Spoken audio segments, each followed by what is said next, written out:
Identify करने के बाद प्रोसीजर एक्सप्लेन करेंगे कि सर हमको आपका कैनुला निकालना है, कैनुला का आपका काम हो चुका है या फिर 3 दिन हो गया, 3 दिन से ज्यादा नहीं रखना है cannula, according to the guidance of the NABH.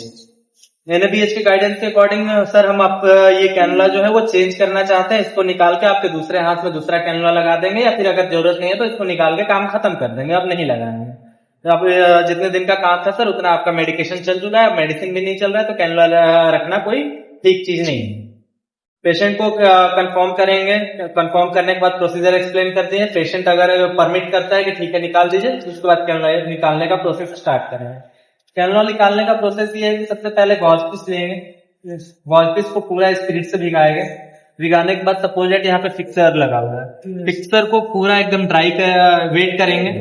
Wait करने के बाद इसको 5 मिनट तक छोड़ देंगे ताकि वो अच्छे से वेट हो जाए। उसके बाद हम लोग थोड़ा सा निकाल के देखेंगे। अगर वो निकालने का तरीका ये होता है, कॉटन से ही निकालना, कॉटन भीगा हुआ रहेगा, उसको धीरे धीरे ऐसे ऐसे करते करते निकालते रहना। अगर इससे नहीं निकल रहा तो थोड़ा सा कॉर्नर का पार्ट ऊपर फिंगर पे एलिवेट करना है। उसके बाद धीरे धीरे इसके माध्यम से, क्योंकि इसमें ऑलरेडी स्पिरिट लगा हुआ है, अगर यहाँ पे थोड़ा सा चपका भी होगा तो वहां पे पानी कहां से जाएगा, तो वो ग्लू छोड़ देगा वहां पे।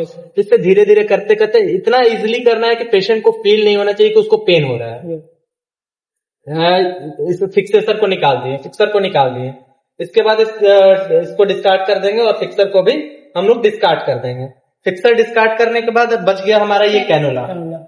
कैनुला निकालने का प्रोसेस फिर है कि हम लोग और एक गॉज पीस लेंगे, कॉटन गॉज लेंगे। गॉज लेने के बाद इसमें हम लोग ना कोई स्पिरिट लगाएंगे, ना कोई एंटीबायोटिक सॉल्यूशन लगाएंगे, कुछ नहीं लगाएंगे। तो उसके बाद इसको हम लोग आराम से यहाँ पे रखेंगे और इसको इजिली बाहर निकाल देंगे।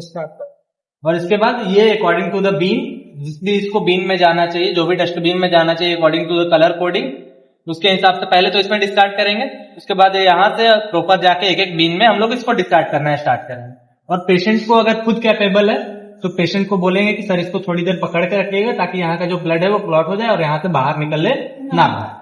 अगर पेशेंट खुद कैपेबल नहीं है तो उस केस में हम लोग माइक्रोपोर का यूज कर सकते हैं। माइक्रोपोर को यहाँ से लेके यहाँ तक अटैच कर देंगे ताकि यहाँ पे प्रेशर लगा के बंद रहे कुछ देर, और 5 मिनट बाद इसको चाहे तो हम लोग यहाँ से रिमूव भी कर सकते हैं। ये हमारा था process of the cannulization and removing of the cannulization. यहाँ तक क्लियर है सबको? किसी को कोई भी डाउट?